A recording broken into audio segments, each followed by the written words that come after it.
Of the record పెద్దల సభకు ఆయనే పెద్ద ఆయన. అంతకు ముందే ఉద్యోగ సంఘాల నాయకుడిగా అందరికీ సుపరిచితుడు. అన్ని విషయాల్లో అధినేతంటే స్వామి భక్తిని ప్రదర్శించేవారే. కానీ ఇప్పుడెందుకో చిన్నబుచ్చుకున్నారట. కీలక విషయంలో తనని పట్టించుకోనందుకు ఫీల్ అవుతున్నారట. ఇంతకీ ఎవరాయన? ఎప్పుడూ లేంది ఎందుకీ అలక? స్వామి గౌడ్ తెలంగాణ శాసనమండలి చైర్మన్. ఈ మధ్య ఓ విషయంలో ఆయన హట్టయ్యారట. తన పెద్దరికానికి గౌరవం ఇవ్వలేదని చిన్నబుచ్చుకున్నారట. లోపల ఎంత బాధపడ్డారో ఏమో కానీ ఈ మధ్య ఆయన అంటిముట్టనట్లే ఉంటున్నారని సమాచారం. వాట్ హ్యాపెన్ అని ఎవరైనా అడిగితే తన ఇబ్బందిని డైరెక్ట్ గా సీఎం కేసీఆర్ తోనే చెప్పుకుంటారంటున్నారు స్వామి గౌడ్. ఇంతకీ ఆయనకొచ్చిన ఇబ్బంది ఏంటని వాకబు చేస్తే అసలు మ్యాటర్ బయటకొస్తోంది. సీఎం కేసీఆర్ ప్రభుత్వం వచ్చే నెలలో అసెంబ్లీలో ప్రవేశపెట్టబోయే బడ్జెట్ సర్కారుకు ప్రతిష్టాత్మకం. దీనికోసం ఎంతో కసరత్తు జరుగుతోంది. కేంద్ర బడ్జెట్ ను క్షుణ్ణంగా చదివి తెలంగాణ వాటా ఎంతో, కేంద్రం నుంచి ఎక్కువ నిధులు ఎలా రాబట్టుకోవాలో ఓ అవగాహనకు రావాలని అన్ని శాఖల మంత్రులకు సీఎం హితవు పలికారు.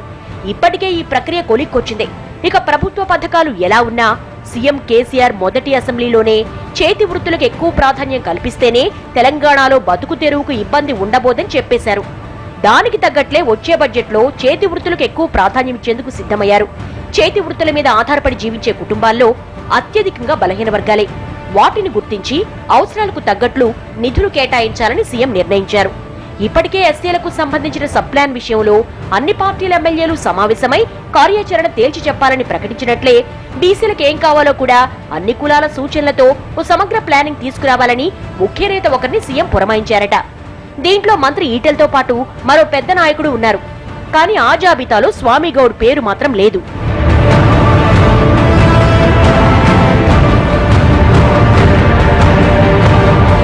కొద్ది రోజుల క్రితమే బీసీ కుల సంఘాల నాయకులతో ఇద్దరు బీసీ నాయకులు సమావేశాన్ని ఏర్పాటు చేశారు.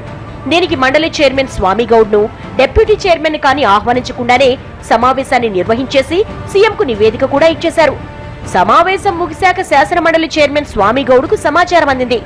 సాధారణంగా స్వామి గౌడ్ తన సామాజిక వర్గంతో పాటు బీసీ ఉపకులాల నాయకులతో టచ్ లో ఉంటూ ఆయా సంఘాల సమస్యల పరిష్కారానికి తన వంతు ప్రయత్నాలు చేస్తూ ఉంటారని సమాచారం.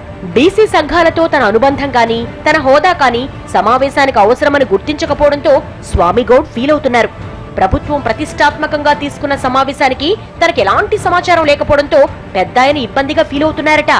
తాను ఈ సమావేశానికి అర్హుణ్ణి కాదని భావించారేమోనని సన్నిహితుల దగ్గర ఆయనే అనేశారట. అక్కడ ఇక్కడ అసంతృప్తి వెళ్లగక్కే కంటే నేరుగా సీఎం కేసీఆర్ తోనే తన ఆవేదన చెప్పాలనుకుంటున్నారట స్వామి గౌడ్. అన్ని వర్గాల్లో కూడా తమ సామాజిక వర్గానికి చెందిన వారి సమస్యలు చర్చించేవాళ్లమని, కులవృత్తులకు అధిక ప్రాధాన్యం ఇస్తున్నప్పుడు తన అభిప్రాయాలు చెప్పుకునే అవకాశం లేకుండా పోయిందన్న ఫీలింగ్ తో స్వామి గౌడ్ ఉన్నట్లు చెబుతున్నారు.